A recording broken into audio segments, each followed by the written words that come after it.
Mas pinaigting pa ng Police Regional Office Cordillera ang kanilang kampanya laban sa illegal na droga, partikular sa eradikasyon ng taniman ng marijuana, kung saan umabot na sa 76.8 milyong pisong halaga ng nasirang marijuana plants at produkto nito ang kanilang naitala ngayong taon.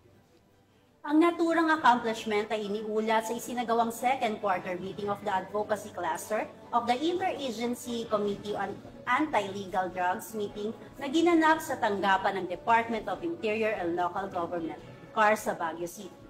Patrolwoman Jezebel Moyaw sa balita.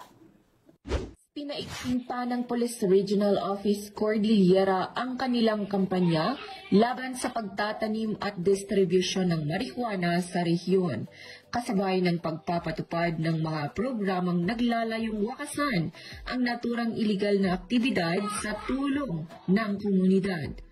Sa second quarter meeting ng Cordillera Interagency Committee on Anti-Illegal Drugs Advocacy Cluster noong ika-1 ng Hulyo taong kasalukuyan,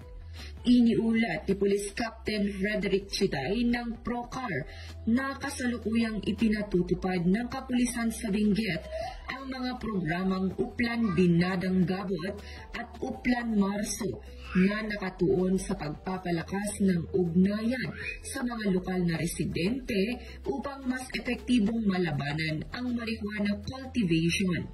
Samantala, sa lalawigan ng Kalinga, isinasagawa naman ang mga operasyon sa ilalim ng Uplan Charlie Weed at Uplan Ganja Dos na nakatuon sa pagsugpo sa mga taniman ng marijuana at paghuli sa mga individual na sangkot sa pagtatanim at pagbebenta nito.